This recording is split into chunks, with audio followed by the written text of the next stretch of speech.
My son slid a manila folder across the kitchen table and said, "Dad, we've drawn up some paperwork. The house needs to go into our names before the estate tax changes kick in next year. Sign tonight, and nobody loses anything." My daughter-in-law nodded from across the room, arms folded, watching me the way a hawk watches something small in a field. I looked at my son, my own flesh and blood, and felt something cold settle in my chest. I picked up the folder. I didn't sign. 3 weeks later, at 2:17 in the morning, my phone lit up with 19 missed calls. Something had gone very, very wrong for them. Please like and subscribe, and let us know in the comments where you're watching from. Just a note before we begin. This story blends real emotional truth with fictionalized details to protect privacy and enhance the narrative. Names and circumstances have been changed, but the heart of it is real. I should have known something was off the moment my son called that Tuesday afternoon. His voice was bright in a way it never is, the kind of bright that means he's already decided something and just needs you to agree. "Dad, Cheryl and I want to have you over for dinner. Just family. Thursday, 6:30. Don't bring anything. No small talk. No, how's the knee, Dad? Just the invitation, and that odd, pressed cheerfulness underneath it." I'd been living in my house on Birchwood Lane in Dayton, Ohio for 31 years. Bought it with my wife Annette in 1993, 2 years before our son Wade was born and 4 before our daughter Simone came along. Annette passed from ovarian cancer in 2021. I was 62 then, retired from 34 years as a structural engineer at Turner Construction. The house was paid off. 4 bedrooms, a workshop in the garage, a backyard, and Annette planted herself. I wasn't going anywhere. Since Annette died, Wade had started paying more attention to me, calling more often, stopping by on Sundays. It felt good at first. It felt like grief pulling the family closer. But somewhere in the last year, the visits started feeling like assessments. He'd walk through the house with his eyes doing something his mouth wasn't saying. He'd ask questions about the mortgage, paid off, he knew that, and about my pension. I was pulling in $4,100 a month from Turner's retirement plan and Social Security combined. Comfortable. Not wealthy. Comfortable. His wife Cheryl had her own opinions about things. She was 41, worked in real estate, and had a way of describing everything in terms of what it was worth. She'd once stood in Annette's garden and said, "This yard has good bones. If you ever sell, you'd want to stage it properly." Annette had been dead 11 months at the time. I drove to their house Thursday evening, split level in the suburbs, the kind of neighborhood where the lawns are always perfect and nobody talks to each other. I brought a bottle of red wine even though Wade had said don't bring anything because my mother raised me a certain way and I couldn't shake it. The table was set formally. Good plates, candles. Cheryl had made pot roast, which was Annette's recipe, the one I'd shared with her 3 Thanksgivings ago. I noticed that and said nothing. We ate mostly in silence until Cheryl cleared the main course and Wade stood up. He retrieved a folder from the kitchen counter. I watched him walk it over and set it in front of me, and I thought, there it is. Whatever this dinner was for, here it comes. "Dad," he said, sitting back down, "we've been doing some financial planning. An estate attorney helped us put this together." He opened the folder, turned it toward me. With the estate tax exemption potentially dropping next year under the new legislation, if the house stays in your name when you pass, we could lose a significant chunk of it to taxes. If you transfer it into a family trust now, with Cheryl and me as trustees, we protect the asset. You still live there. Nothing changes for you day to day. I read the first page slowly. The house on Birchwood Lane, current assessed value, $387,000. Transfer of title to the Harmon Family Trust. Trustees, Wade Harmon, Cheryl Harmon. I looked up. "When did you have this drawn up?" "A few weeks ago. We've been planning to bring it up." Cheryl smiled. "It's just smart planning, Martin. We're not trying to take anything. We're trying to protect it." I turned to the second page, and that's when I saw it. In the document metadata at the bottom, a property of the PDF template the attorney had used, a creation date, October 3rd. I pulled out my phone, opened the calendar. Today was October 24th. 3 weeks ago, I'd been in this same house for Sunday dinner. Wade had seemed distracted. Cheryl had been asking me about the bathroom remodel Annette, and I had started and never finished. October 3rd, 3 weeks before this dinner. Before Wade called to invite me, before any conversation about estate taxes. I set the folder down. "Wade," I said, keeping my voice steady, the way I used to in project meetings when a contractor came in with numbers that didn't add up. "I'm going to need to have my own attorney look at this." Something flickered across Cheryl's face. Not surprise. Recalibration. "Of course," Wade said. "We just thought the sooner the better with the legislation." "I understand." I closed the folder. "I'll be in touch." I stood, folded my napkin, set it on the table. I thanked Cheryl for dinner. I hugged my son because he was still my son, and I walked out to my truck, and I drove. Not home. I wasn't ready to go home yet. I drove to the Waffle House on Route 35, open all night, always will be, and I sat in a corner booth with a cup of coffee and my phone, and I stared at that PDF metadata date for a long time. October 3rd, before any conversation, before any invitation to dinner. They hadn't decided to protect me. They'd planned to transfer my house. The coffee was strong and too hot, and I held it with both hands anyway because I needed something solid. My knee ached the way it does in cold weather. I was 64 years old, a widower, sitting alone in a Waffle House at 9:30 at night, and I had just realized that my son had been planning to take my house. My daughter Simone lives in Charlotte. She teaches high school chemistry and coaches a girls' track team. She calls me every Sunday after church without fail. She'd been asking me for months if everything was okay. Not in an intrusive way, in the way Simone has always asked, quiet and watchful, waiting to see if you'll tell the truth. I didn't call her that night. I wasn't ready. I drove home, sat in Annette's garden in the dark, and I thought about the first time I ever held Wade as a baby. How his fist had wrapped around my finger like a reflex. How I'd thought, this is the thing I will protect above everything else. Then I went inside and started looking for a lawyer. I found her through the Ohio State Bar's referral service. Her name was Judith, 61, solo practitioner, 26 years in estate and elder law. Her office was on the second floor of a brick building on 5th Street downtown, diplomas on the wall and a spider plant on the windowsill that looked like it had been there since Carter. I brought the folder. She read it in 3 minutes, set it down, looked at me over her reading glasses. "This would transfer full legal title to your son and daughter-in-law. You'd become a beneficiary of the trust, not an owner. They could sell it. They could mortgage it. They could remove you as beneficiary with a simple amendment. They told me nothing would change. They told you wrong." She paused, "or they told you what you needed to hear to sign." She pointed to the trustees section. Standard family trust language has protections for the grantor, the person transferring the asset. This one doesn't. The grantor protections were removed. Removed. Someone took them out. I sat with that for a moment. 31 years in construction, I'd seen plenty of contracts where the language that protected the weaker party had been quietly excised. I knew what that looked like. I just hadn't expected to be the weaker party. "The estate tax argument," I said, "is it legitimate?" Judith tilted her head.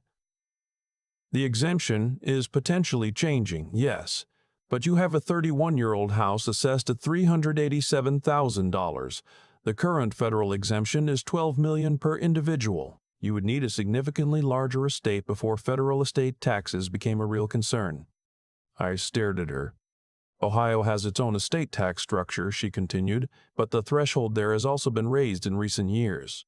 For your estate size, the tax exposure is minimal. This isn't primarily a tax protection strategy." She paused again. "It's a transfer of asset." I drove home and made a list on a yellow legal pad. 34 years of engineering had taught me that problems have components, and components can be documented. Item 1. The document itself. I photographed every page. I photographed the metadata. I emailed the photos to Judith and to a folder I created in my Google Drive labeled simply Evidence. Item 2. Financial history. What had I given Wade and Cheryl over the years?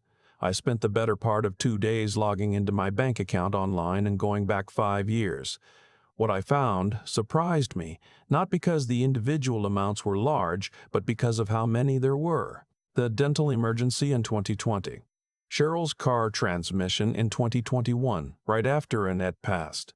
The down payment boost for their house, $15,000, that I'd given them in 2022 as, I'd believed, a gift. The twice-yearly cash deposits I made into their joint account, birthdays and Christmas, totaling roughly $800 a year. Added all up, $23,400 over 5 years. Item 3. The dinner invitation itself. I scrolled back through my texts with Wade, found the message, transcribed it, saved a screenshot. Time-stamped October 21st, 18 days after the document was created. Item 4. A letter from my cardiologist. I'd had a minor cardiac event in 2022. Nothing serious, a flutter, managed with medication. But I knew the way these things worked. I'd read enough about elder financial abuse to know that the first move against you is often to frame you as diminished. I called Dr. Okafor's office and asked for a letter confirming my cognitive status. She wrote it that week. It stated clearly that I had no evidence of cognitive impairment, no dementia, no compromised decision-making capacity. I didn't tell Wade I was doing any of this. He texted me twice that week. Any questions about the documents? Happy to get on a call. I replied both times, still reviewing. I'll be in touch. Measured. Calm. What I'd learned in 34 years of project management is that the most important thing you can do when you suspect something is wrong is not let the other party know you suspect something is wrong. I called Simone on the Sunday after the dinner. She answered on the first ring. Something happened, she said before I could speak. She does that sometimes. Her mother did it too. I told her everything. Wade's dinner, the folder, the metadata date, what Judith had told me, the missing grantor protections. Simone listened without interrupting. She has her mother's stillness. When I finished, she was quiet for a moment. Dad, she said finally, I need to tell you something. Wade called me in September. He said he was worried about you living alone, that the house was too much to manage. He asked me if I'd be willing to go in with him on a plan for your care. A pause. He framed it as care. I said I didn't think you needed any plan, that you were fine. He got quiet in a way that felt off. I've been thinking about it since. September, a month before October 3rd, before the document was created. I thanked Simone and told her I'd keep her informed. She said, Dad, I can drive up this weekend. I told her not yet. I wasn't ready to assemble people. I wasn't done collecting what I needed. Judith had given me a list. I was working through it like a punch list before a building inspection. I found a notary at the UPS store on Salem Avenue and had Simone's affidavit notarized. She'd written it herself, 2 pages describing Wade's September phone call and her observations over the past year. I had my own financial history organized into a binder, tabbed by year with bank statements, transfer receipts, and a summary spreadsheet showing $23,000 in documented support to Wade and Cheryl since 2019. I rehearsed what I was going to say. Old habit from engineering presentations. You write the talking points on index cards, you walk through them until they're in your bones, and then you speak without the cards. 5 points, the document, the metadata, the missing grantor protections, the financial history, and the estate tax reality Judith had confirmed in writing. I called Wade. I've reviewed the documents with my attorney. I'd like us to sit down and talk, this weekend if possible. My house. A pause on his end, then, sure, Dad, of course. Bring Cheryl. They arrived Saturday at 2 in the afternoon. Cheryl wore the careful smile she deploys when she's managing a situation. Wade looked tired. I offered them coffee. They sat at the kitchen table. Annette's table, the one we'd bought at an estate sale in 1997, and I'd refinished twice. And I set the binder down between us. I appreciate you driving out, I said. Of course, Cheryl said. We're glad you wanted to talk. We know it's a lot to process. I opened the binder to the first tab, the document, the metadata. The trust paperwork was created on October 3rd, I said. I didn't know about any estate planning discussion until October 21st, when Wade texted me to come to dinner, 18 days later. Wade's face shifted. So you had this prepared before you told me it existed, before you raised the subject with me, before any conversation happened. We were going to bring it up, Cheryl said. We just wanted to have something concrete to show you. I understand that impulse. I turned the page. But your estate attorney removed the standard grantor protections from the trust language, so as written, once I signed, you would have legal authority to sell this house, mortgage it, or remove me as a beneficiary entirely. Silence. I had my own attorney review it, I continued. She's been in estate law for 26 years. She flagged those missing clauses immediately. Wade opened his mouth, closed it. I slid the next page forward, the spreadsheet. In the last 5 years, I've given you and Cheryl $23,400. Dental bills, car repairs, your down payment in 2022, birthday and Christmas deposits. Every one of these is documented. I let them look at it. I'm not raising this to make you feel guilty. I'm raising it because I want you to understand that I pay attention. I always have. Cheryl's smile was gone.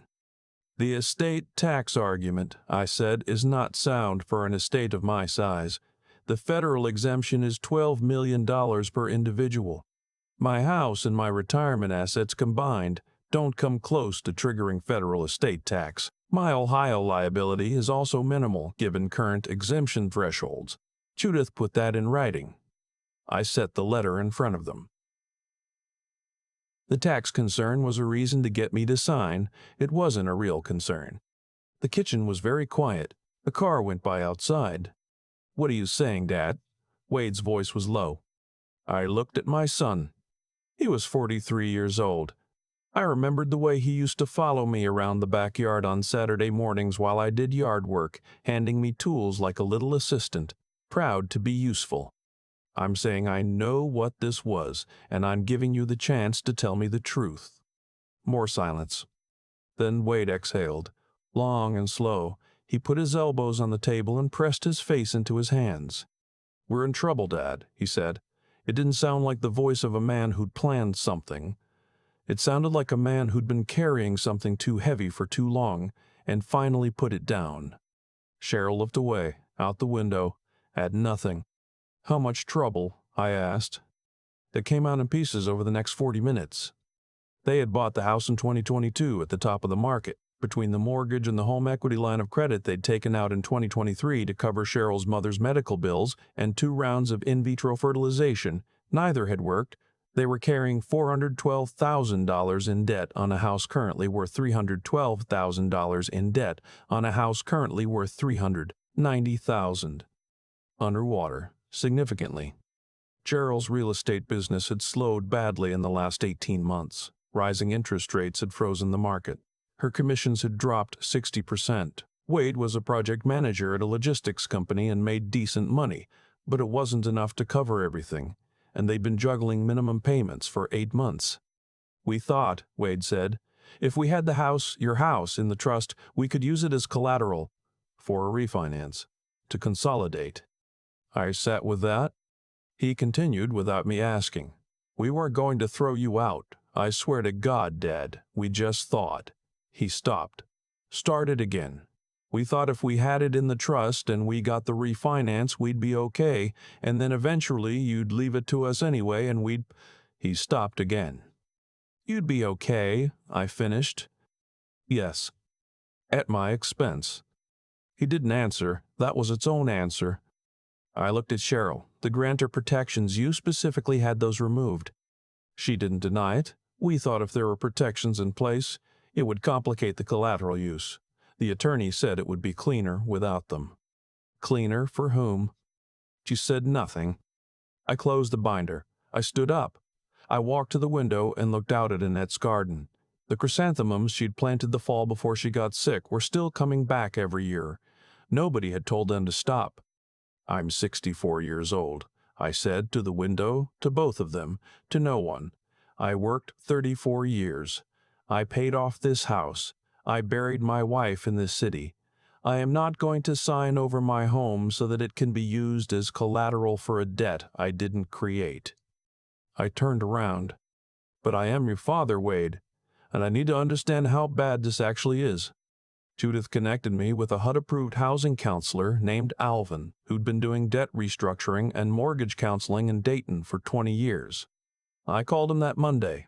He was plain-spoken and quick. I explained the situation, not the attempted transfer, just the financial picture, and he said, "Okay, let me look at their numbers and tell you what's actually possible." Within 4 days, Alvin came back with something I hadn't expected. Wade and Cheryl qualified for a mortgage modification program through their lender. Federal programs expanded after the 2020 pandemic response were still available for homeowners experiencing documented income reduction.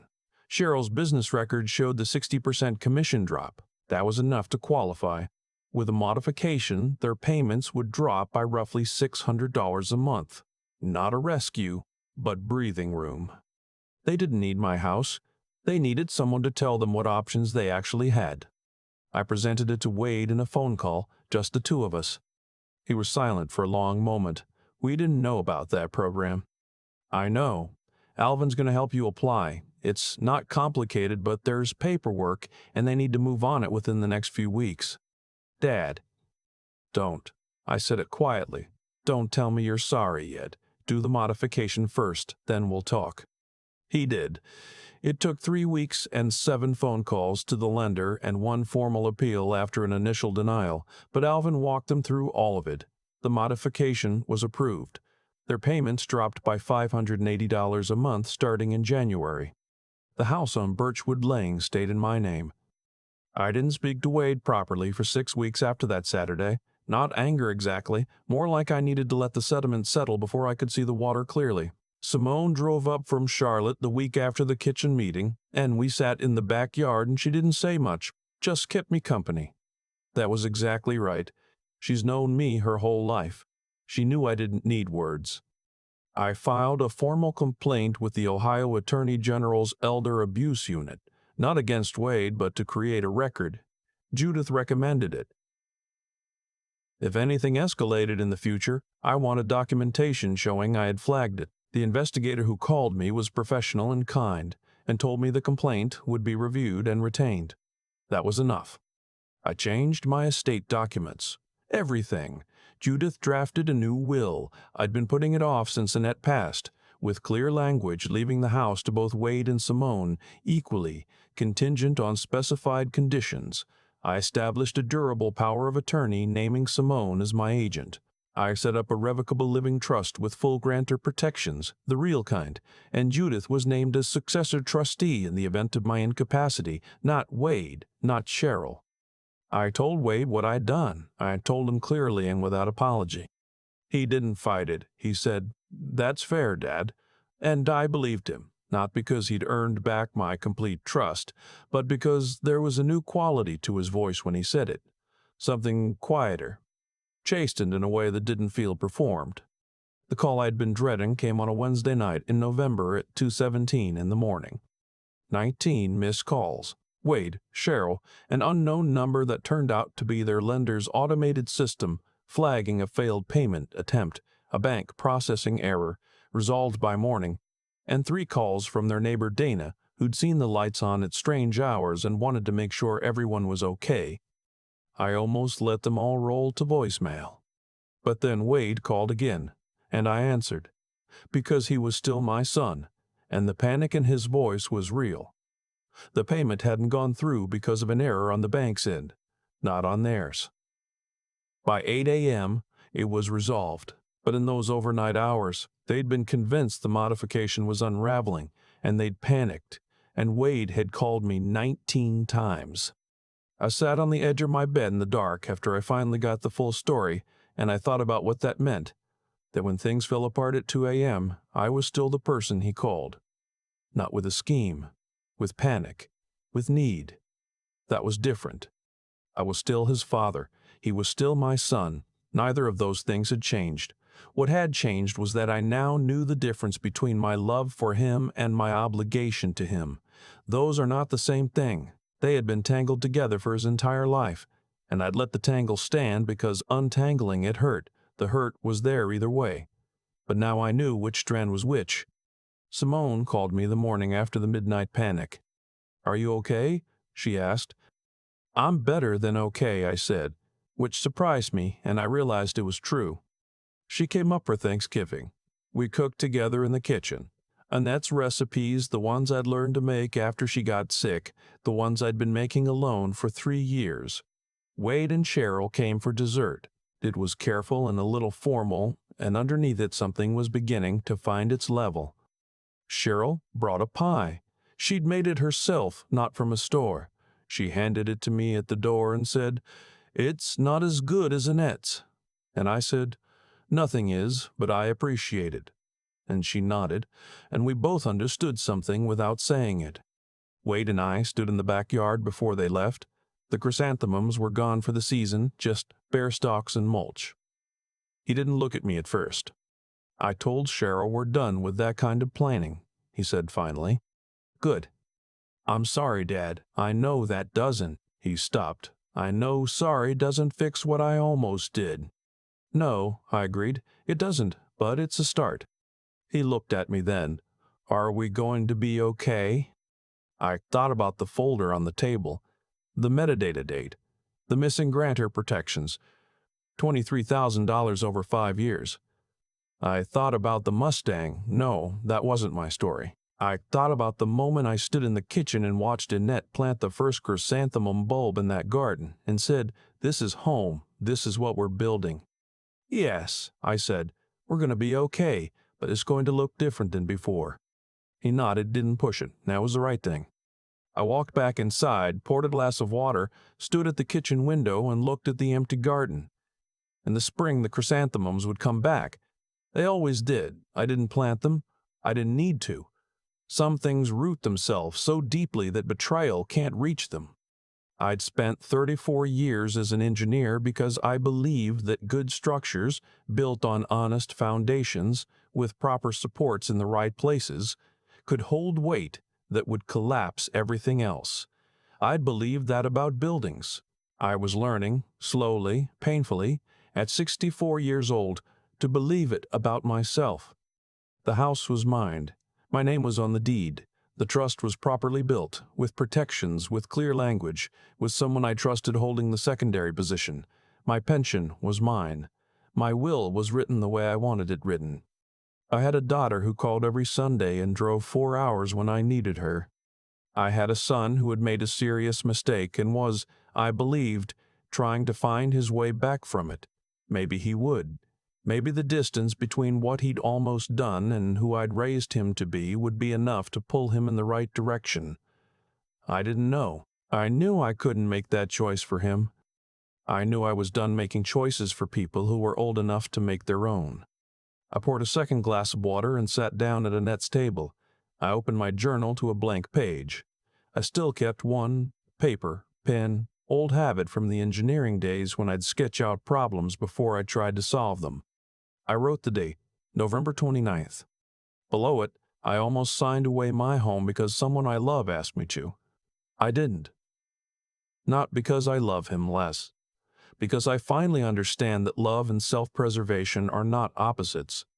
They are the same impulse, pointed in different directions. I closed the journal. The house was quiet, the way houses are quiet when they've been lived in long enough to feel like part of you. I was 64 years old.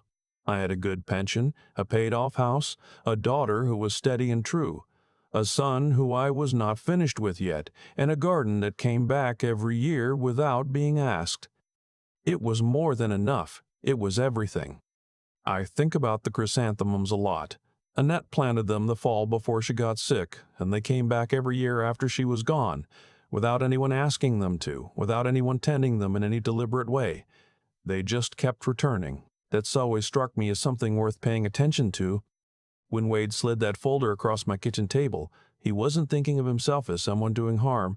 I believe that now in a way I wasn't sure I believed it in the weeks right after.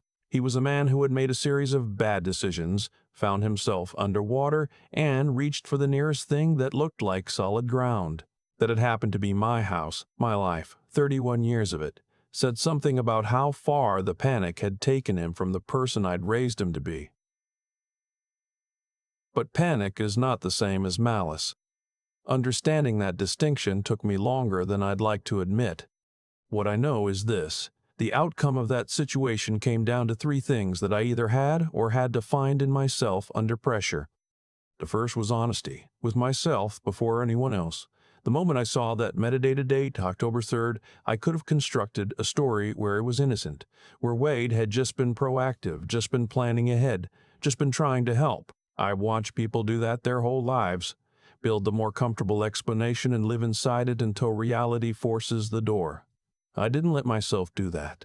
Not because I'm particularly brave, but because 34 years of engineering had trained me to read what the numbers actually said, not what I wished they said. That's a kind of moral discipline that has nothing to do with being cold. It has everything to do with respecting the truth enough to look at it directly, even when it hurts.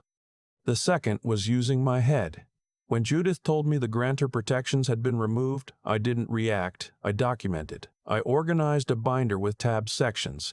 I rehearsed my talking points on index cards the way I used to before a Turner Construction presentation. I found Alvin, and Alvin found a federal modification program that Wade and Cheryl hadn't known existed, which turned out to be the actual solution. Not my house, not my retirement, just information applied correctly. Problems have components. Components can be addressed. That's as true for family crises as it is for a failing load-bearing wall.